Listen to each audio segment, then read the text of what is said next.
Eu conheci o teu pai lá na época em que o Jean Willis cuspiu na cara dele. Eu conheci naquela época. Eu falei assim, gente, tadinho desse homem, né? Levou um cuspe na cara dessa outra bicha insuportável, que nem eu que sou bicho aguento. Porque assim, é engraçado, sabe que o Jean Willis, nem os gays gostam dele.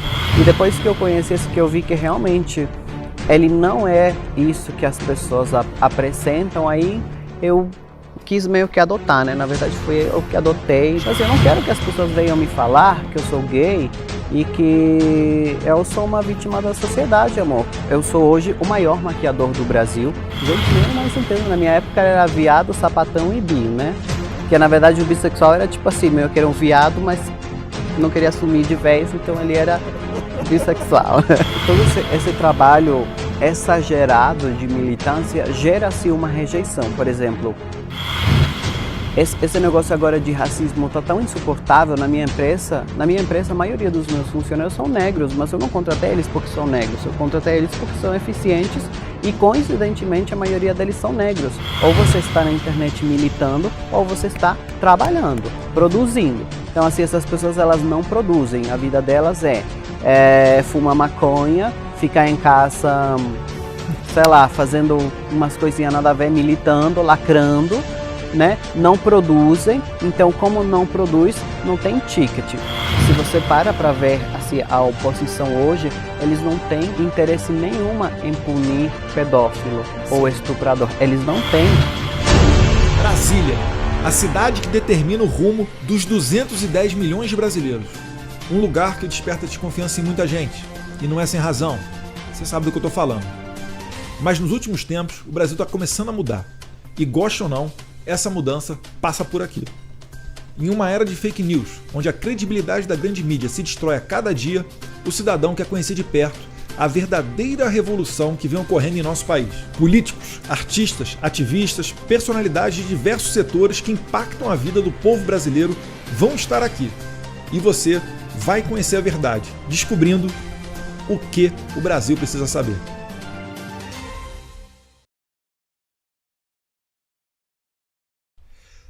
Fala pessoal, o Brasil precisa saber, está com sotaque especial. A gente está recebendo o uruguaio Agustín Fernandes. Toca aqui, Agustín. Eu vou na fonoaudióloga tirar esse sotaque, não aguento mais. Não, precisa não, tá tranquilo. Sabe que recentemente eu fui para Espanha com uma amiga brasileira. A gente chegou lá, eu me rehusava a falar espanhol. E ela assim, por favor, pede esse prato aqui do cardápio para mim. Eu falei, não, porque se eu começar a falar espanhol, o meu sotaque ele fica muito acentuado e eu volto pro Brasil e as pessoas ficam perguntando de onde que eu sou. Mas fala pessoal aí, de onde é que você é, Agustín? E um pouquinho também da sua trajetória até vir pro Brasil.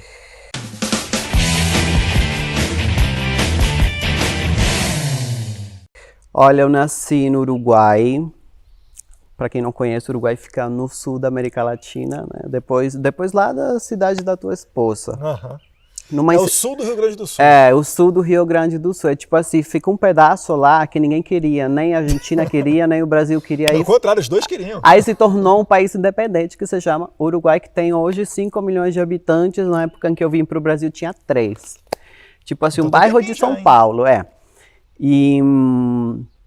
eu nasci em Minas, é bem no interior do interior do interior. Nasci lá, gente, é verdade, né? Nasci lá. Esses dias eu estava até lembrando de tudo o que aconteceu lá e falei assim, nossa, parece que estou falando de outra pessoa. E morei lá até 18 anos, né? Eu fiz 18 em agosto e em fevereiro eu vim morar para o Brasil. Então já estava pensando em sair do Uruguai já? Sempre quis sair, né? Porque lá era assim muito...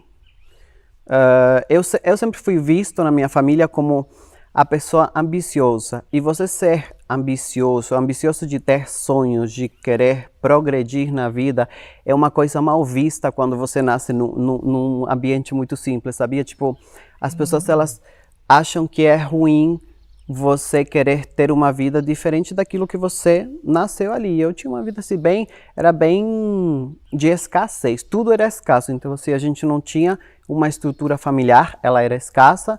Nós não tínhamos amor, era escasso. A minha mãe nunca falou que nos amava. Eu fui ouvir isso aqui no Brasil. Olha. De um namorado que eu tive quando eu cheguei. Quando ele falou assim, eu te amo, fiquei assim, meu Deus, que é isso? O que está acontecendo? Porque eu nunca tinha ouvido. Então, assim, mas eu queria mudar, né? Porque lá a gente assistia muitas novelas brasileiras e eu via que as pessoas tinham uma vida diferente da nossa, né? E aqui no Brasil você parou em qual estado ou cidade primeiro? Eu fui Pegou primeiro... um avião de primeira classe, não é isso? Não, eu vim de ônibus. Foi horrível, um dia inteiro de ônibus. Aí eu nunca tinha... Imagina, eu nunca tinha saído do país, nem da minha cidade. Aí a gente passou na aduana, né? Uhum. Aí tem que mostrar o documento, eu não tinha nem passaporte, não tinha nada. Só o meu RG do Uruguai e como tem um negócio do Mercosul, né?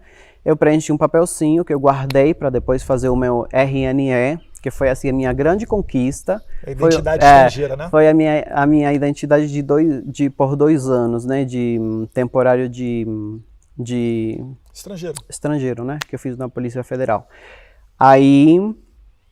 Ai, foi horrível, eu vim chorando o caminho inteiro, porque imagina, eu não falava uma palavra em português, eu não sabia nem onde que eu estava, mas o dinheiro que eu tinha dado para eu comprar uma passagem de ônibus até Florianópolis. E eu tinha visto na internet que em Florianópolis tinha muito turista argentino e uruguaio, então eu falei, eu vou para lá em fevereiro, que é alta temporada, então, né, pelo menos eu vou conseguir me comunicar com estrangeiros. Aí o que aconteceu? Eu cheguei e já comecei a trabalhar assim, né, querido, com visto de turista, limpando o chão de um salão na praia que atendia argentinos e... Deixa eu adivinhar, era ali para Canasvieiras, ingleses, norte da ilha. Ali ocorre, tem 2 lugares em que os argentinos invadem e dominam, principalmente ingleses, era na praia dos ingleses, Canasvieiras era luxo para mim. Em Búzios também, em Búzios muito argentino, inclusive abre pousada. Eu ganhava R$3, R$2,90 por cada cabelo que eu lavava. Era uma miséria naquela época, só que para quem veio do Uruguai, a conversão era de 30 pesos. 30 pesos, imagina que quando eu morava no Uruguai, para eu ganhar 30 pesos, não sei, tinha que fazer umas coisas sinistras. Então para mim era muito dinheiro. E aí assim que eu cheguei na rodoviária, eu mandei mensagem, eu tinha meio que conversado com uma outra uruguaia que morava lá, e ela me levou para casa dela, e aí eu toquei a minha vida, assim, só que o bom é que eu sempre fui muito de, eu quero mais, sabe, tipo, eu quero mais, então eu já fui fazendo a minha vida e... E como é que você entrou na questão da maquiagem? Porque hoje em dia você, pode dizer, é uma empresária de sucesso, tem a sua marca. Como é que foi essa transição, o pulo do gato para você virar esse empreendedor? Eu acho assim, que o importante desde aquela época foi assim, eu conhecer como que eu funcionava. Eu sou uma pessoa que eu funciono com recompensa. Então assim, eu amo cozinhar, só que cozinhar não me dá recompensa, não me dá dinheiro para eu ter qualidade de vida. Então, eu não vou me dedicar a isso, né? Vou me dedicar a algo que me traga uma recompensa. E na área da beleza eu tinha muita facilidade e existia uma recompensa, existia uma demanda do mercado e uma facilidade de você crescer sem você precisar estudar, porque eu tenho ensino médio incompleto, tá? E assim, né? Não querendo estimular as pessoas a não estudar, mas assim, se eu dependesse disso para ter sucesso, meu Deus, hoje eu ainda estava vendendo meu corpício, né? Então eu queria assim, uma coisa que fosse rápida e que trouxesse resultados rápidos e que eu tivesse facilidade. Eu acho que isso é fundamental na nossa vida. Assim, como que eu posso fazer para ganhar dinheiro, para mudar de vida? Faça alguma coisa que seja fácil de fazer para você, que não te gere sofrimento fazer aquilo, tipo, ai meu Deus, queimar a cabeça, né? Me desdobrar. E que te traga um resultado rápido. Tipo assim, eu fiz, recebi, porque aí você vê o progresso, senão você não vê, né? Eu particularmente acho assim, que eu estudar durante 10 anos, não, como te disse anteriormente, né? Não querendo estimular as pessoas a não estudar, mas assim, você estudar durante 10 anos para se formar numa profissão onde você vai ganhar R$10.000 por mês, que hoje em dia é meio que o sistema de educação é tipo assim, né? Eu falei, não quero isso para mim, não tenho nem estrutura para bancar isso, né? Então vou ali atrás de uma profissão que ela seja autônoma e que eu possa garantir o retorno do meu esforço conforme o meu desempenho. Pronto. Entendi. É uma questão de perfil, né? Mas se eu não tivesse feito sucesso com maquiagem, talvez eu teria feito sucesso numa outra área que dependesse do meu esforço. Eu acho que se eu tivesse um cachorro quente, seria o melhor do bairro. Eu me vejo assim, sabe? Porque eu sempre dei o meu melhor e fui atrás de uma recompensa. Então é isso. Eu funciono assim, né? E uma coisa, é verdade que você votou no Mujica antes de sair do Uruguai? Menino, militava. É porque assim, eu até que entendo ser pessoal de esquerda, sabe? Porque assim, quando você vive num ambiente onde você não tem nada, a única coisa que você tem que pode te diferenciar dos outros é um aspecto pessoal. E num ambiente onde ninguém tem uma expectativa de ser alguma coisa, a única coisa que pode te diferenciar é você ser gay, ou ser lésbica, ou ser hétero, né? Não tem, né? Que é um aspecto pessoal. Então, eu realmente me sentia... A gente está falando de 11 anos atrás, né?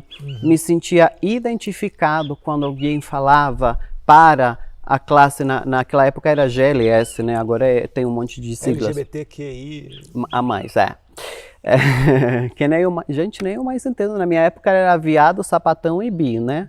Que na verdade o bissexual era tipo assim, meio que era um viado, mas não queria assumir de vez, então ele era bissexual. Agora tem de tudo, tem até intersexual, que é a pessoa que ela a cada momento. É a cada momento. O negócio é estranho, né? Será que eu sou intersexual, gente? E te falar. Não, falando sério, vamos falar sério. Não, mas então, você votou no Mujica, né? Que foi presidente do Uruguai, de esquerda, Folha de São Paulo, aquela coisa toda. Eu votei. Porque assim, o que eu vejo, né? Hoje em dia eu vejo diferença. Hoje eu acho que assim, se você for uma pessoa desinformada, ou você acaba indo atrás de quem representa a sua situação. Então hoje, por exemplo, quando o pessoal vota uma pessoa que rouba, né?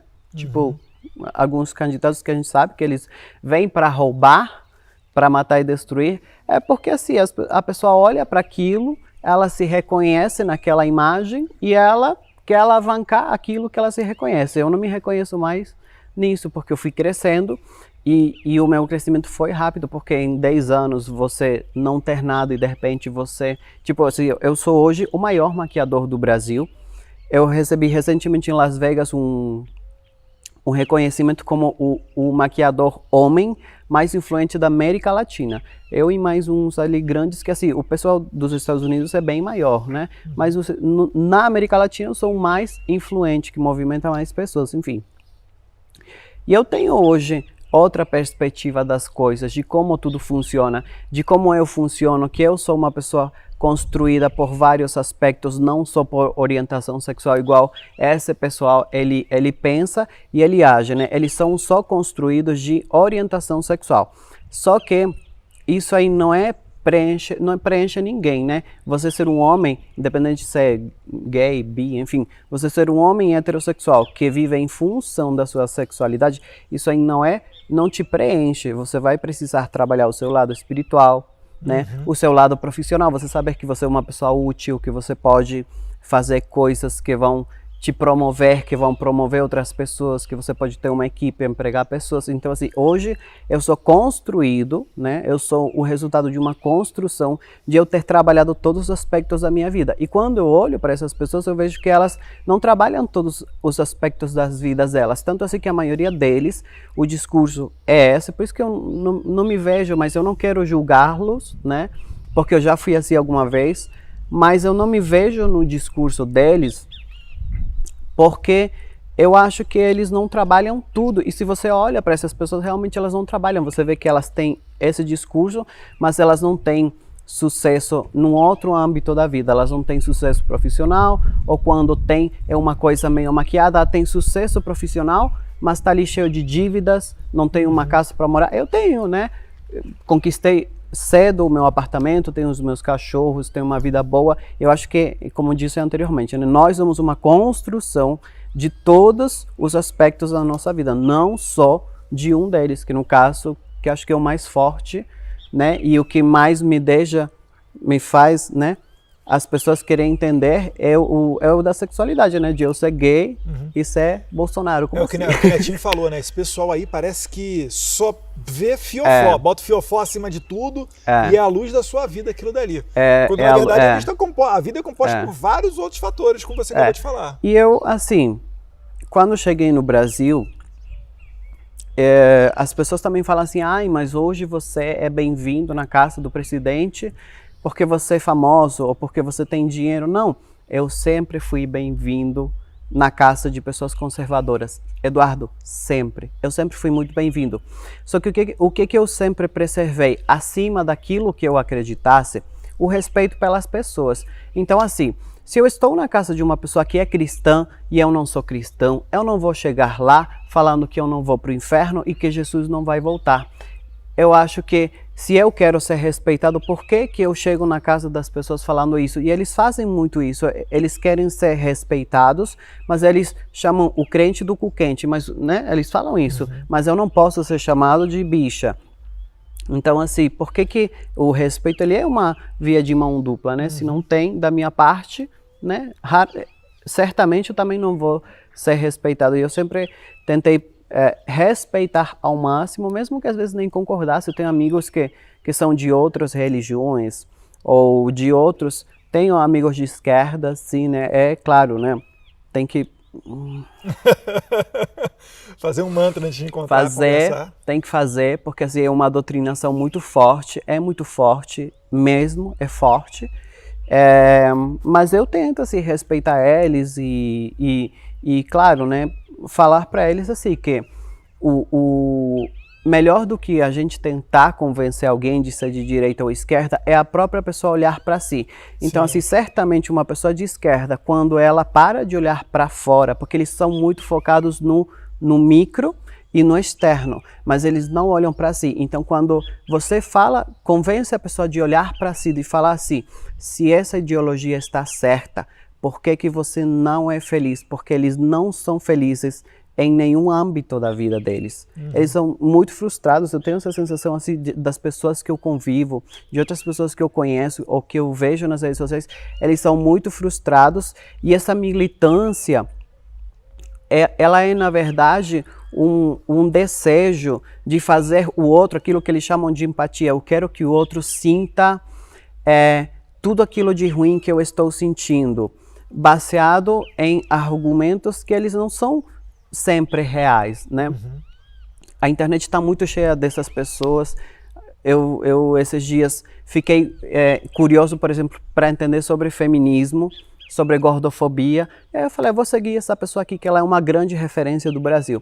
Fiquei uns 6 meses acompanhando o discurso. Eu cheguei à conclusão do seguinte: Eduardo, a pessoa ela teve um relacionamento com um homem, que o cara era uma bosta, ela tentou emagrecer e não conseguiu, então ela isso gerou um sentimento de frustração muito grande, porque ela não conseguiu emagrecer para ter um corpo padrão e fez uma escolha errada na hora de se envolver com alguém. Então hoje essa pessoa ela milita para fazer todas as mulheres acreditarem que nenhum homem presta e que ninguém precisa ter um corpo em forma, sabe? Só que imagina que essa pessoa ela está na internet ali trabalhando para que outras pessoas sintam a frustração que ela sente.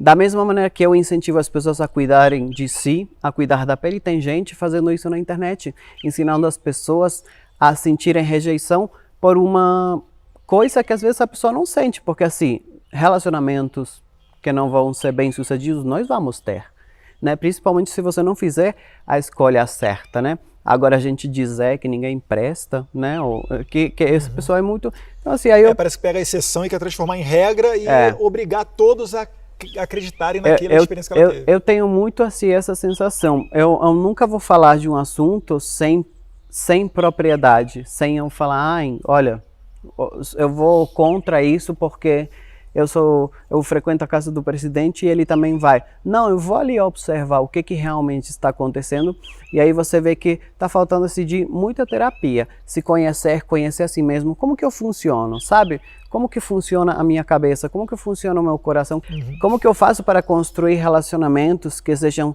saudáveis. Por que as pessoas falam tanto hoje em relacionamento tóxico? Relacionamento tóxico. O que fazem com o presidente é um relacionamento tóxico. As pessoas ficarem batendo nele o tempo inteiro é um relacionamento tóxico. Então, por que as pessoas lutam contra um relacionamento tóxico e são tóxicas com outras pessoas, né? É muita incongruência, né? E como que a gente chegou nesse assunto, gente? Eu começo a viajar, né? Porque... Não, mas não tem problema não. Deixa eu resgatar aqui o fio da meada, então. saiu de eleitor do Mujica para apoiador do Bolsonaro. Eu lembro que você fez um vídeo que eu até compartilhei no Instagram. A partir Quando é que teve esse momento? A partir dessa... Ah, já entendi, já sei aonde que a gente se perdeu. Porque foi a partir de um olhar para si. Eu acho que as pessoas não olham para si. Elas ouvem alguém que tem um discurso que faz ela se reconhecer, só que esse discurso só tem duas vertentes. Ou é um discurso que vai te promover como ser humano, ou é um discurso que vai promover tudo aquilo que você tem de ruim. Porque, de fato, nós somos pessoas que se o governo e se a sociedade e o Estado não nos punir e não nos controlar, nós temos tendência a fazer tudo aquilo que é de ruim, não é mesmo? Por isso que o presidente, por exemplo, agora durante a pandemia, ele não queria colocar pânico nas pessoas, porque o pânico iria fazer com que muitas pessoas... Imagina, você falar para mim, Agostinho, amanhã você pode pegar coronavírus e morrer. Amor, eu ia pegar todo o meu dinheiro das economias e comprar bolsa e sapato. Agora vai falar isso para uma pessoa que é pedófilo. Você fala pro cara, você vai morrer daqui. Aqui, o que? Vai fazer um estrago. Então, assim, tem que assistir, enfim. Tá filosofando aí, Agostinho. Porque... Fica à vontade. Raramente converso o que eu penso com alguém, né? Mas você se lixou pra minha pergunta. Vamos voltar lá. Mujica, Bolsonaro, quando é que rolou essa transição aí? Quando é que você falou assim, realmente acho que o Bolsonaro, esse deputado aqui, ou esse candidato, não sei... É o cara que é certo. Eu conheci o teu pai lá na época em que o Jean Willis cuspiu na cara dele. Eu conheci naquela época. Eu falei assim, gente, tadinho desse homem, né? Levou um cuspe na cara dessa outra bicha insuportável, que nem eu que sou bicho aguento. Porque assim, é engraçado, sabe que o Jean Willis, nem os gays gostam dele. O público LGBT não gosta dele, eu não sei nem quem. Dessa vez ele nem teve votos, né? Acho que ele teve 4 mil. Ele baixou bastante, ele quase não entrou, mas ainda foi eleito. Mas ainda assim ele se lixou para os eleitores e saiu fora, foi para a Europa. Então assim, ele nunca foi uma pessoa que simpatizou nem com o próprio público, que aí que é ruim, né? Porque você não simpatizar com o oponente, tudo bem. Agora você não simpatizar com o próprio público, né, querido? Mas enfim, aí eu comecei a acompanhar algumas coisas. Na época eu acho que ele era muito radical, mas assim, ninguém é a mesma pessoa de 10 anos atrás. Claro, ele continua sendo na essência, mas às vezes a gente vai se desconstruindo. Tem coisas que há 10 anos atrás eu achava que não seriam possíveis, hoje eu acho que elas são possíveis, né?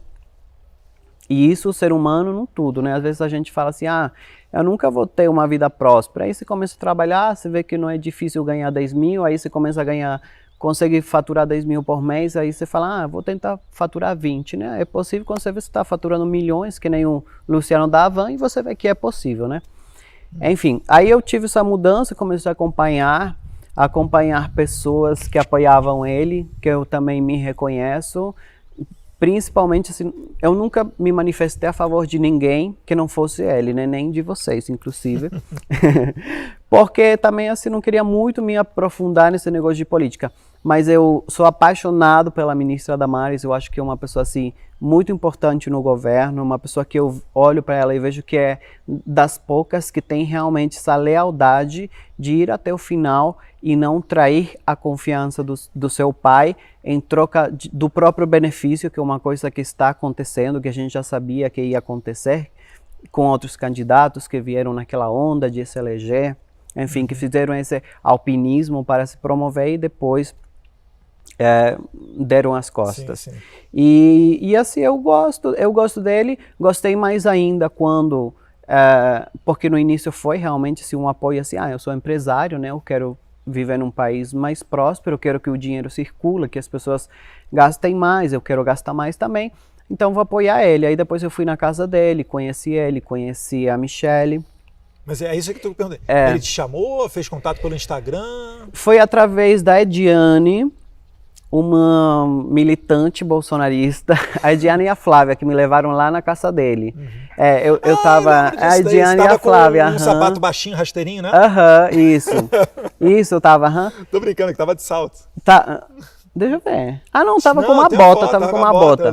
Eu lembro. Aí eles me levaram e eu adorei ele, porque realmente, né, naquela época eu não tinha me interessado pelo Jair pessoa, era mais pelo Jair político, né? E depois que eu conheci esse, que eu vi que realmente ele não é isso que as pessoas apresentam, aí eu quis meio que adotar, né? Na verdade foi eu que adotei. Chegou até a dar um presente pra ele? Dei presente. Mas ele é tão simples, né? Ele não usa nada. O que Ele você só deu de usa presente pra ele? um relógio. Caiu no erro de dar um relógio pra ele. Dei um relógio. Você não sabe que ele é patrocinado? Ainda tu ele me tem mandou, patrocínio vitalício. ainda tu me mandou direct e falar assim, olha, Agostinho, ele vai no Paraguai e compra esses relógios de Na 20 punhada, reais. Às vezes ele dá pra um, dá pra outro. Ainda bem que tu avisou que ele não ia usar mesmo. Mas eles não usam, né? Nem ele, nem a Michelle. Dei um sapato caríssimo pra Michelle nunca usar. Ela, eu não me importo. Eles não se importam, né? Isso que é lindo, né? Que faz eu admirar. Eu falar assim, gente, eles realmente não estão nem aí, né? Nem pra nada, assim, aqui... E eu fico... Aqui não. E eu fico imaginando, porque assim, na cabeça desse pessoal, principalmente a pessoal da militância LGBT, que é mais raivosa e tal, eles devem imaginar que se eles encontrarem com o Bolsonaro vai sair pra cima deles e tentar agredir, fazer alguma coisa pelo simples fato de reconhecer ali um homossexual. E na verdade foi justamente o oposto, né? Quando você entrou na casa dele, eu lembro que você estava de bota, batom, e abraçou, bateu foto. Sim. Foi a festa. Uma coisa que eu acho que eles fazem é que todo esse trabalho exagerado de militância gera-se uma rejeição. Por exemplo, esse negócio agora de racismo está tão insuportável na minha empresa. Na minha empresa, a maioria dos meus funcionários são negros, mas eu não contratei eles porque são negros, eu contratei eles porque são eficientes e, coincidentemente, a maioria deles são negros. Mas essa militância é tão chata, tão chata, tão chata, que nós temos um relacionamento incrível e, do nada, eu comecei a ficar com medo. Sabe, eu sou uma pessoa que eu gosto de chegar no escritório e pedir McDonald's para todo mundo comer Mac, e a gente come batata frita e toma Coca-Cola. E do nada eu comecei a ficar assim, gente, será que eu tô fazendo alguma coisa que eles acham que, sei lá, que eu olho para eles e eu acho que eles precisam comer um McDonald's, porque o pessoal tá meio piradinho da cabeça, né? Entendi. Então, às vezes eu acho que essa militância, ela gera uma rejeição que às vezes nem é nossa, né? Esse fato de você chegar nos lugares e querer militar porque você é LGBT, pode às vezes gerar uma rejeição por parte de uma pessoa que ela nem é homofóbica, que ela nunca foi homofóbica, mas ela começa a ficar neurada com isso e acaba preferindo não se envolver tanto, assim que aconteceu com o Neymar esses dias. O cara era super de boa e do nada ele foi gravar uma entrevista de TV e pediu que o maquiador fosse homem, porque ele ficou com medo de ser uma mulher e aconteceu o que já aconteceu com ele, então assim, tem que tomar cuidado, né? Tem que tomar cuidado com essas coisas. Mas esse é o objetivo desse pessoal, né? Quanto mais eles dividirem a sociedade, e se você reparar, antigamente nem existia a palavra homofobia, né?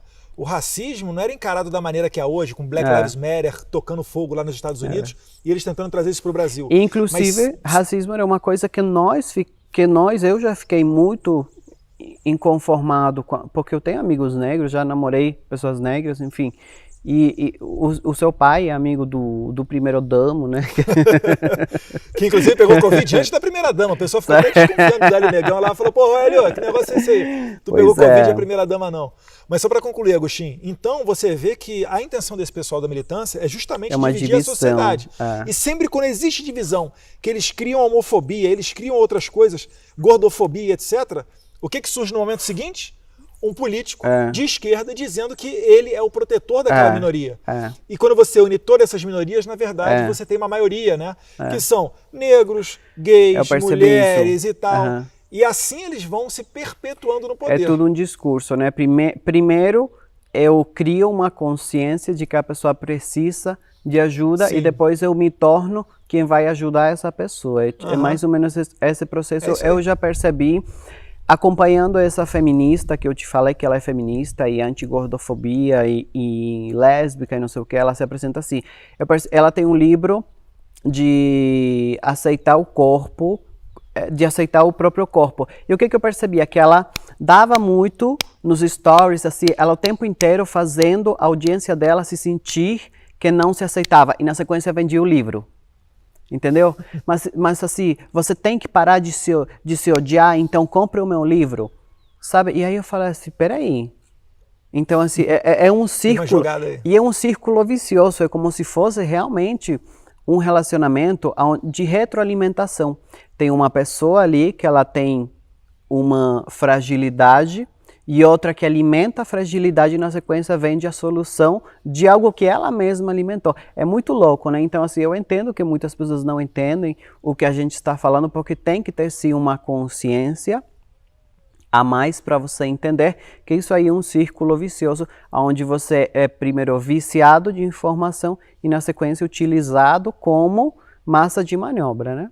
Com certeza. É assim que eu me sinto. Então assim, eu não quero que as pessoas venham me falar que eu sou gay e que eu sou uma vítima da sociedade, amor. Que eu sou... As pessoas falam que eu sou chaveirinho de hétero. Desculpa, aqui o meu chaveirinho, no caso, é você. Você que é o chaveirinho de homossexual, querida. Porque é você que compra as minhas maquiagens para sua esposa, não é? Dá uma vontade de falar para esse povo. Gente, mas assim, é que o pessoal me chama, né? Ai, mas ele é chaveirinho de hétero, ele é usado pelos héteros. E eu falo assim, gente, mas pelo amor de Deus, são eles que compram os meus produtos, que...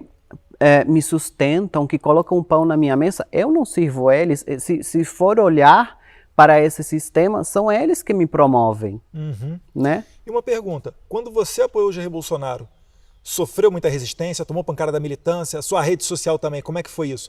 Você sofreu algum tipo de boicote? Foi. Na verdade, sim, na época você me avisou, né? No primeiro vídeo que eu fiz, você falou, ixi, ele não sabe, você falou assim, né, no vídeo que você fez, ele não sabe aonde está se metendo, e eu realmente não sabia. Assim, o que acontece? Todos os meus negócios que dependiam de terceiros, eles acabaram. Assim, tinha 200 e poucas lojas físicas que revendiam a minha marca, que não vende mais. Hoje se eu tiver 40, 50 lojas físicas que revendem, é bastante. Por quê? Às vezes o lojista era de direita, mas o vendedor não era. E se o vendedor fosse bicha de esquerda, então, a cliente chegava na loja querendo a minha marca e ele, não, isso aqui é do Agostinho, nossa, não é bom, compra isso aqui. E aí as clientes vinham me avisar no Instagram, olha Agostinho, fui na loja tal, comprei os teus produtos e a pessoa não quis me vender. Então assim, eu vejo que eles são muito articulados, eles são realmente muito articulados, porque eu não tenho tempo de ficar falando, ai gente, não consome fulano porque de esquerda. Não tem, a gente não tem tempo, nós não sabotamos ninguém. Mas eles são muito articulados, que é a única ferramenta que eles têm, sabotar, né? Mas assim, graças a Deus, eu tenho uma inteligência para negócios. Então assim, eu falei, quer saber, né? Eu nunca dependi dos outros para nada, eu sou o provedor da minha casa, vou então, ao invés de potencializar a venda para atacado, para lojistas, vou potencializar a minha loja online. E aí eu fui atrás de me especializar em e-commerce, enfim, potencializei a minha marca e eu não tive queda de faturamento, nunca, né? Eu tive uma queda sim de migrar de público, eu migrei de público, mas o público de esquerda também, que é um público que milita muito e que sabota, é um público que não consome, porque eles não têm bala na agulha, porque assim, ou tem duas coisas, né? Tem duas maneiras de você viver. Ou você está na internet militando, ou você está trabalhando, produzindo. Então assim, essas pessoas elas não produzem, a vida delas é fumar maconha, ficar em casa, sei lá, fazendo umas coisinhas nada a ver, militando, lacrando, né? Não produzem, então como não produz, não tem ticket. Então eu perdi uma audiência, mas era uma audiência que não consumia e acabei ganhando uma outra audiência que era eu, né? Embora a maioria da minha audiência já fosse de direita, né? Uma coisa que eu percebi que eu devo ter perdido ali, sei lá, uns 300 mil seguidores em uma horinha, mas até o outro dia ganhei tipo 1 milhão, assim, em 24 horas. Eu lembro que eu fiz esse comparativo logo depois do seu vídeo, fez. Né? E hoje em dia você tem quantos seguidores no Instagram, sabe? 2,7. Eu aumentei assim 1,5 milhão. 1,5 milhão, né? Perdi, assim, claro, naquela época, como não era muito politizado, eu gostava do Jair, mas assim, eu nunca fui muito de manifestar opinião de nada, tanto assim que o que mais chocou as pessoas foi que eu me posicionei politicamente, porque até então eu só falava de maquiagem, ninguém sabia como eu pensava ou como eu funcionava.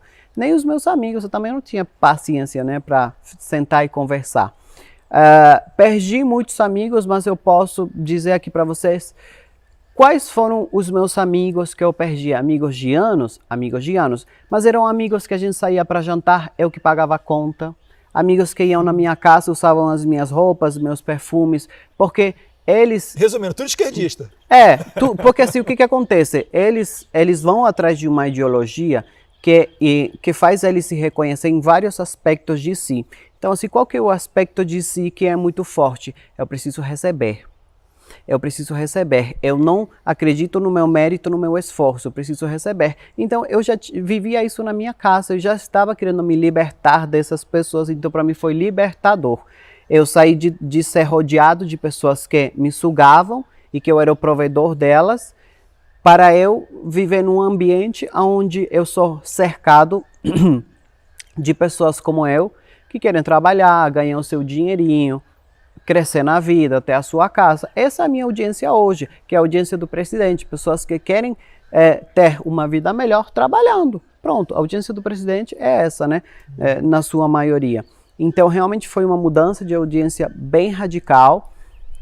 Foi uma experiência assim, de eu aprender a me conhecer, sabe? E eu parar com aquela coisa, naquela época eu também queria agradar todo mundo, sabe? Uhum. E eu entendi que quando você quer agradar todo mundo, você não agrada ninguém. Quando você mostra realmente quem você é, como você pensa, você tem uma comunicação assertiva, você perde o medo de falar as coisas e você não é julgado.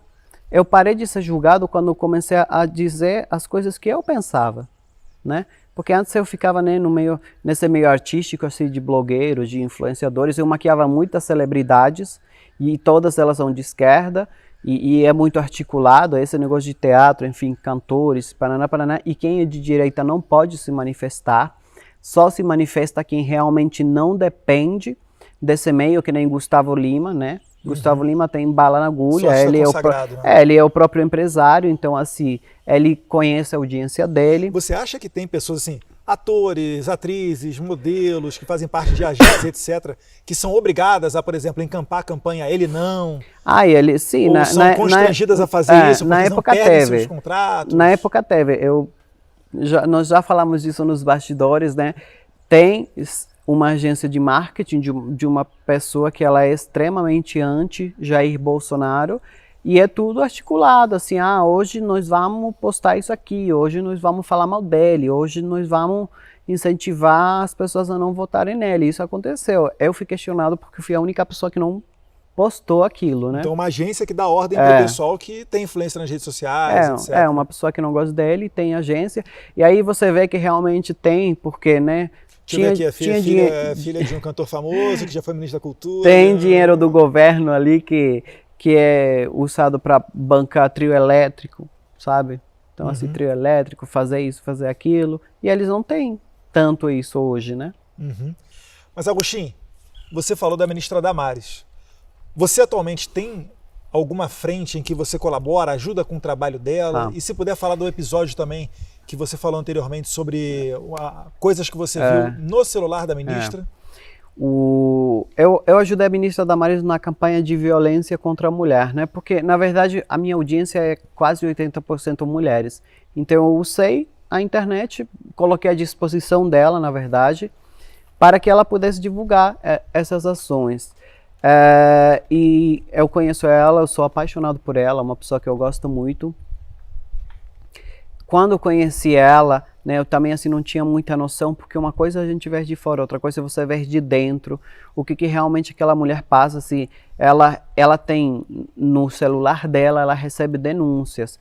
Então, assim, por exemplo, pedofilia, ela recebe denúncias, né, é uma, como que se fala quando é um grupo, assim, que não é, que as pessoas acham que são pessoas aleatórias em alguns lugares, não, é uma rede, né.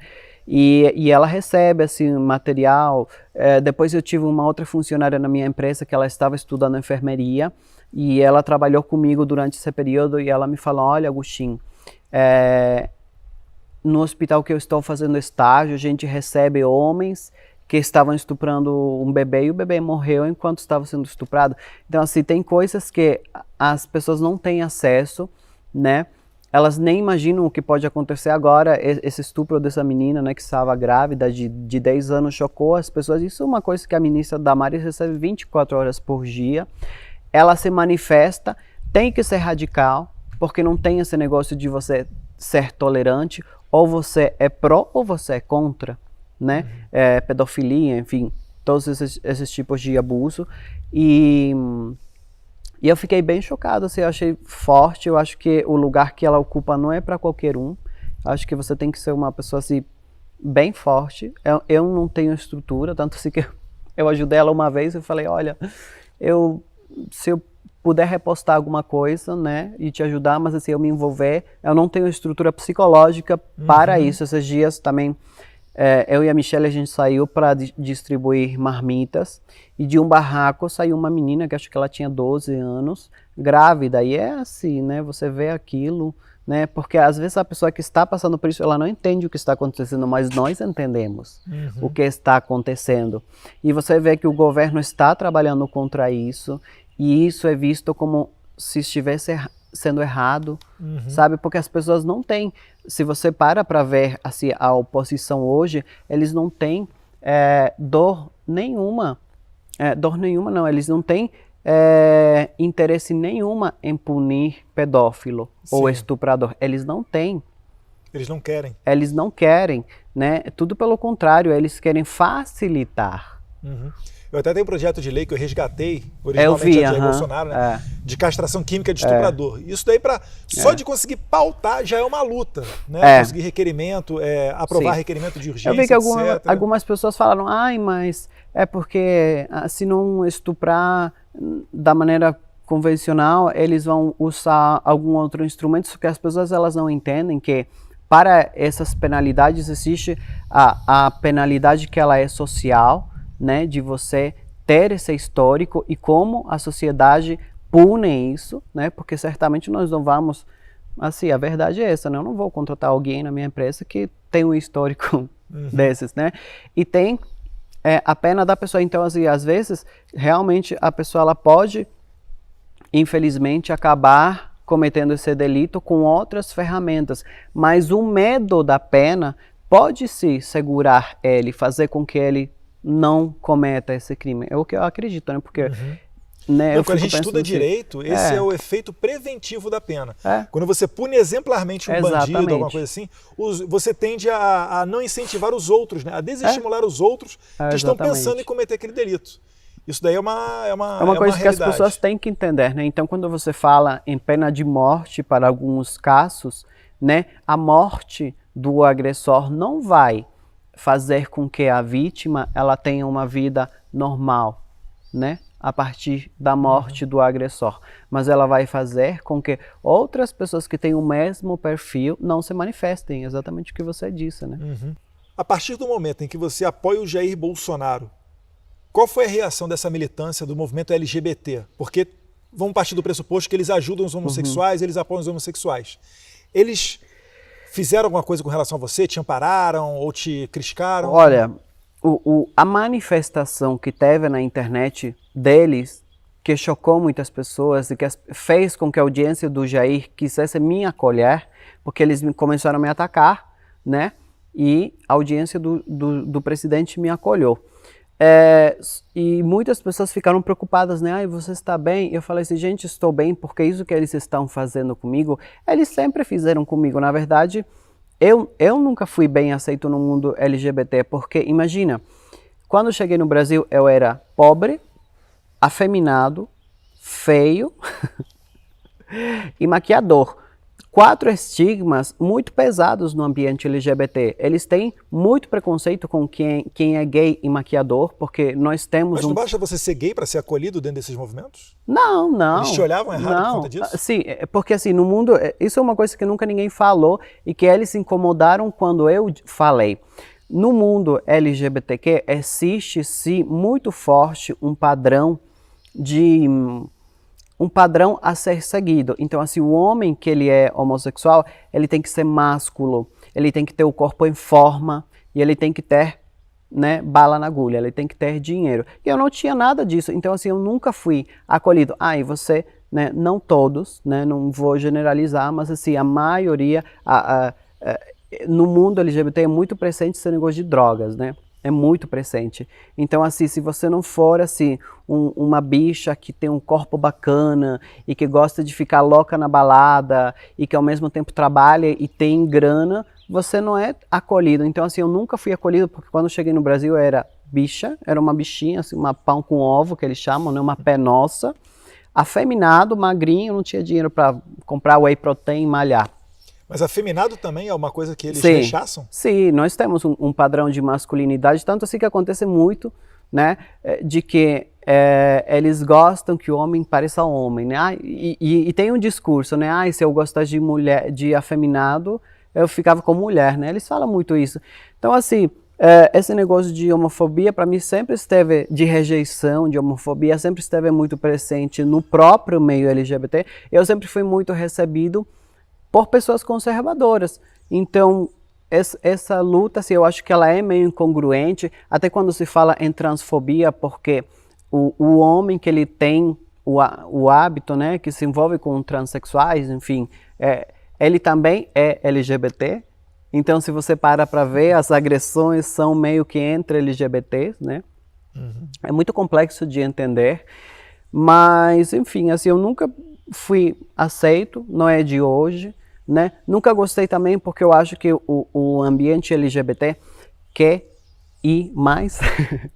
Ele reúne muitos aspectos, é como se assim, nós realmente sofremos preconceito pela nossa família, eu também fui rejeitado, só que imagina que naquele grupo, é um grupo onde só tem pessoas que foram rejeitadas. Qual que é, né, o sentimento que reina naquele grupo?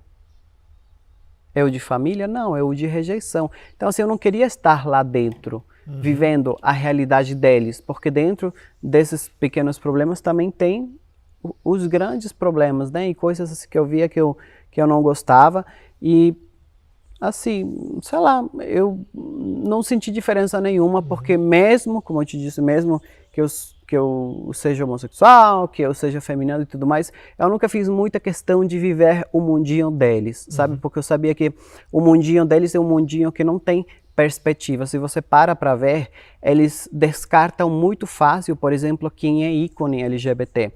Quem que foi ícone LGBT e que foi descartada com muita facilidade? Madonna.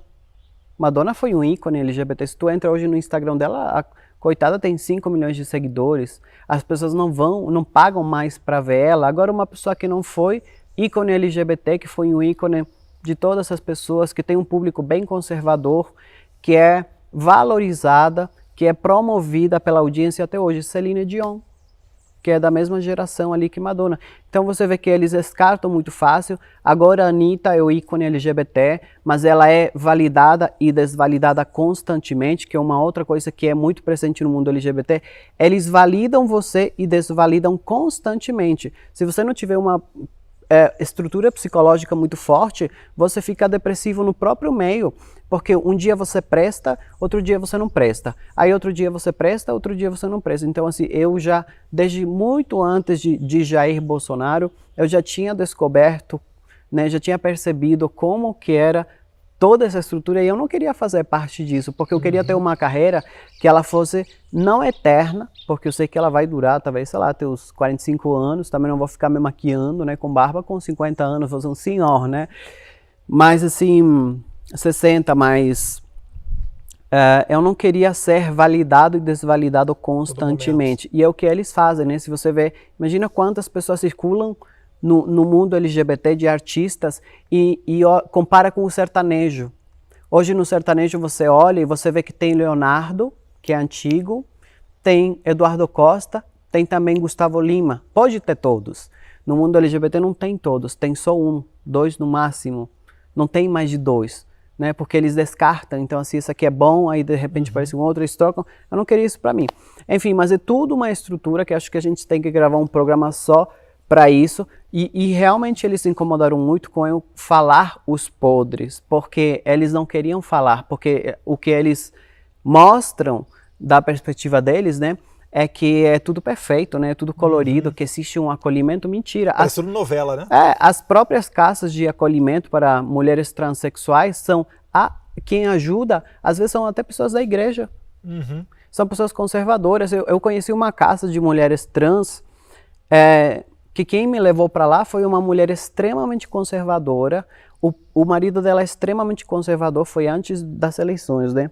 E depois, enfim, eu descobri que eles eram também bolsonaristas e tudo mais, né? A igreja fez um trabalho lindo também, então, né, você vê ali que não é tudo isso que eles falam. Se fosse, talvez eu teria ficado confuso, talvez eu teria ficado meio assim, né? Ah, não, porque isso aqui é um ambiente bacana, né? Um ambiente que realmente acolhe, que nós temos aqui coisas que talvez as pessoas conservadoras não vão nos fornecer, mas não é, nunca foi. Não, a igreja, na verdade, é o que mais acolhe. Drogado, prostituto, tudo. A igreja só acolhe tudo negro, aquilo branco, careca, cabeludo, roqueiro, punk, tudo ali você consegue encontrar dentro da igreja. Mas eu queria voltar um pouquinho, Agostinho, porque você falou uma coisa que parece ser frequente, né? A pessoa se assume homossexual, por vezes a família rechaça, não gosta desse posicionamento, e essa pessoa parte para viver nesse grupo, vamos dizer assim, LGBT Sim. ali, onde existe muito de frustração. Mas você consegue enxergar a importância dos valores familiares numa sociedade? Sim. Sim, por exemplo, o que eu vejo que as pessoas, no geral, né, que conseguem, como eu te falei anteriormente, a gente está falando sempre de se desenvolver como ser humano, né? Então, assim, que conseguem, né?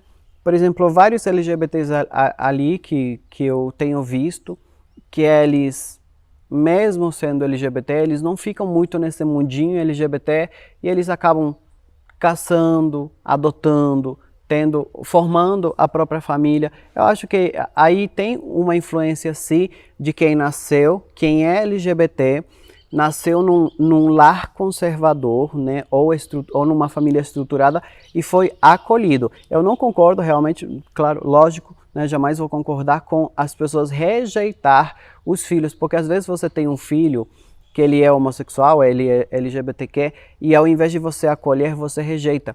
E você está piorando a vida dele, né? Porque ao invés de você acolher, você trazer para o seu lado, sabe? Mostrar para ele da importância de ter uma família independente dela ser, né? Sei lá, 2 homens, 2 mulheres, enfim. Eu acho que isso pode trazer uma saúde de um desenvolvimento que muito melhor do que você rejeitar o seu filho e abrir mão dele para que ele vá para esse ambiente, ele se junte a outras pessoas que também foram rejeitadas, potencialize esse sentimento, porque o que eles fazem é potencializando, estimulando o sentimento de rejeição do outro. Ele fica nesse ambiente ali de desvalidação constante, porque é uma desvalidação em todos os aspectos. Você entra nesse ambiente e de repente você não quer mais ter um relacionamento, você só quer curtir e ter inúmeros parceiros e você não quer mais pensar na sua vida profissional, você só quer ser porra louca e sabe, porque eu já conheci, eu já usei drogas inclusive, tipo assim, dá pra acreditar que eu usei drogas?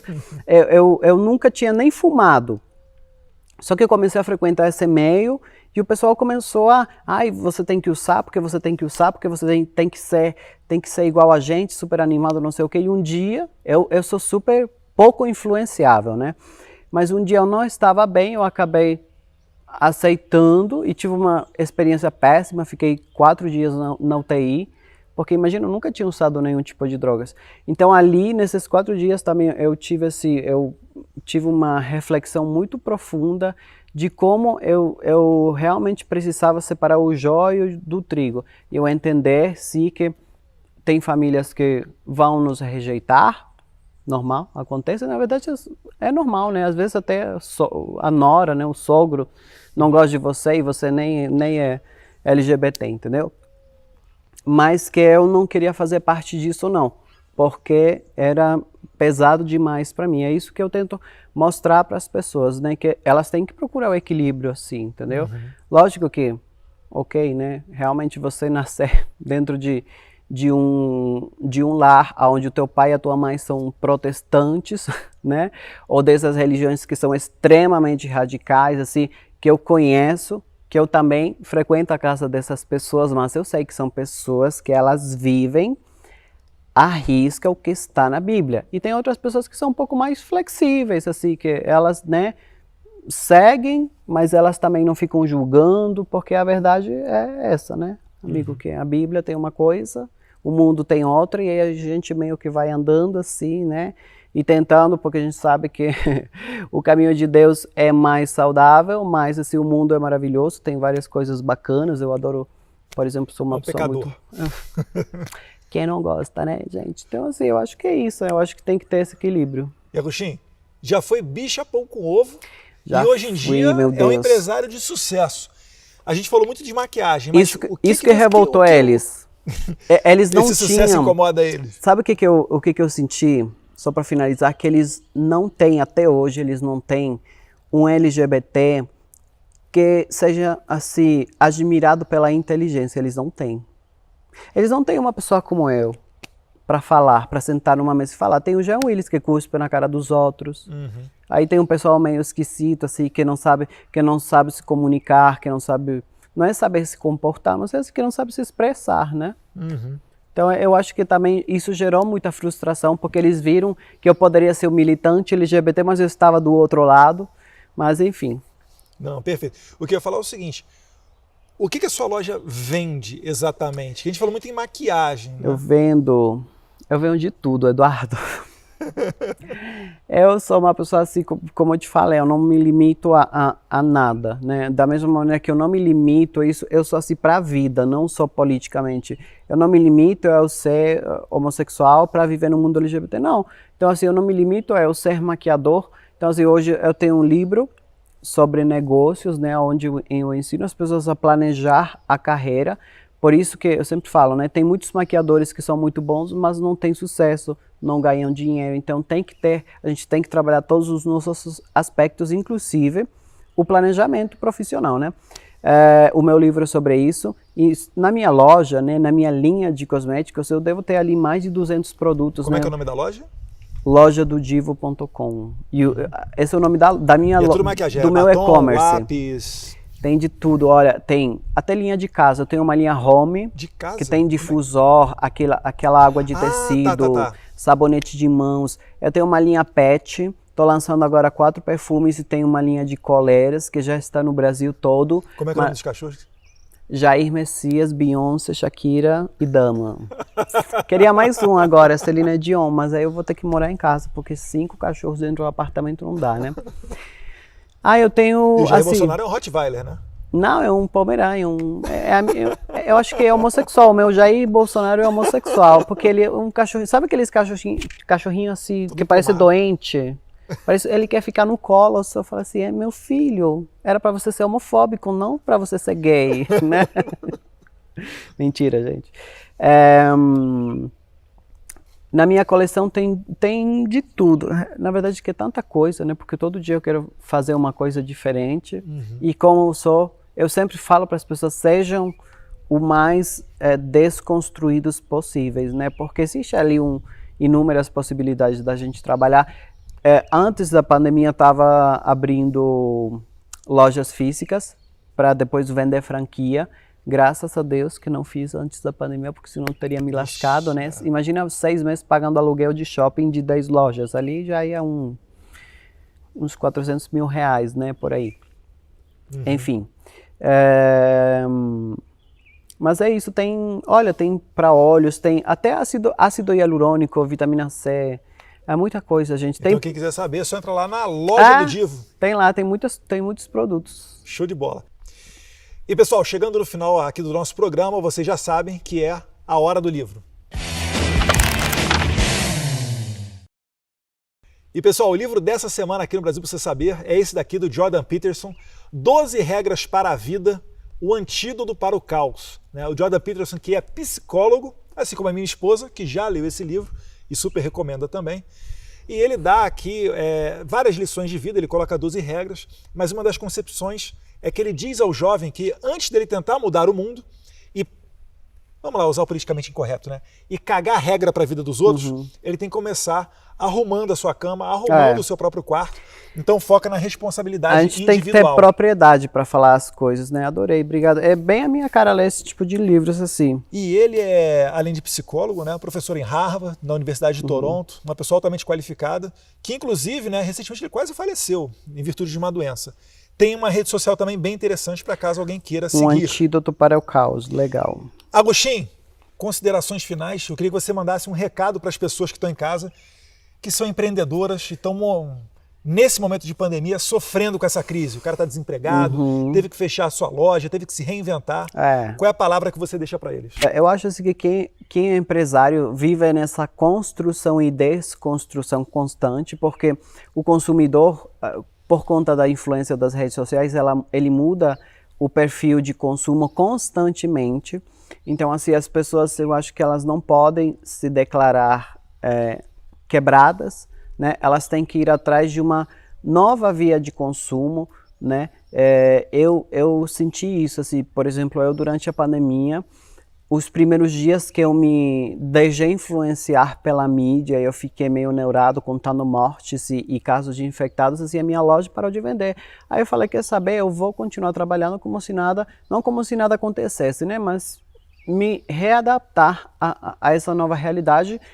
E eu continuei trabalhando normal e o meu faturamento foi, assim, quase que triplicou, digamos, né? Durante a pandemia. Então, assim, quando você se comporta, quando você, né, tenta se adaptar e você sempre olhar para si, que nem a gente falou desde o início, você olha para si e você vê como funciona. Como você funciona é como outras pessoas podem funcionar. E quando você tem, geralmente os empresários têm uma audiência que ela é congruente com o produto que elas vendem, né? Então, por exemplo, uma coisa que eu fiz foi, o shopping estava fechado, a vendedora da Louis Vuitton estava vindo na minha casa com todos os produtos e eu comprava lá. Então, assim, o que eu vejo que mudou foi a via de consumo, o comportamento do consumidor, mas as pessoas continuam gastando. Eu acho que se tem uma coisa que nós não somos no Brasil é organizados financeiramente. Então, assim, quem tinha um limite no cartão de R$2.000 para gastar por mês, essa pessoa, mesmo sabendo que estava sem trabalho, não deixou de gastar. A verdade é essa. Eu também não deixei de gastar e nós nem devemos deixar de gastar porque nós precisamos fazer que o dinheiro continue circulando, que é isso que vai fazer com que todo mundo consiga, né? Se a gente tivesse parado de comprar no iFood e tivesse cozinhado só em casa, a pessoa que era Uber, que passou a ser entregador do iFood, não teria se sustentado durante a pandemia. Então, isso é outra coisa que as pessoas acham errado, né? Gastar, não é errado gastar. Enquanto você estiver gastando, o dinheiro está circulando e outras pessoas estão sobrevivendo, né? O dinheiro que a gente gasta, ele vai para inúmeras coisas ali. O governo recebe uma parte em impostos que injetou na saúde, ajudou os estados a montar o hospital de campanha, comprar respirador. Então, assim, a gente não pode deixar de gastar e a gente não pode também se dar por vencido. Tem que só se readaptar a essa nova situação. Eu acho que eu fui claro com isso, é assim que eu penso, é isso que eu fiz e o que trouxe resultado para mim, né? Que a base de tudo para mim é assim, não adianta a pessoa ter um discurso bonito e não ter resultados, né? A gente tem que ir atrás de pegar informação e conteúdo de quem tem resultados, de quem coloca em prática e funciona, né, Eduardo? E certamente o Agostinho aqui tem resultados, né? Parabéns aí pela sua loja empreendedora, né? Foi demais esse bate-papo aqui. Agradecer. Obrigado. De coração. Adorei. Não pega não, né? Pra fazer assim chegar. É verdade, não pega, né? Não, brincadeiras à parte, gente. O Agostinho aqui é um amigo da família, né? Tem contato próximo com a primeira-dama, tá toda hora com o presidente, já passou o Natal junto com o É que eu não presidente. postou nada, acho que as pessoas... isso foi uma coisa, né? Ele foi usado pelo presidente para se eleger gente. Nada, tá por fora, sabe de nada. Mas agradecendo aqui mais uma vez, Agostinho, e convidando você para se inscrever no canal, aquele negócio lá de apertar o sininho para receber notificação, porque a gente não vai parar por aqui, haverá outros programas, O Brasil Precisa Saber, e a gente só está aqui por causa da sua audiência. Então, muito obrigado, até a próxima, fique com Deus. Tchau, gente.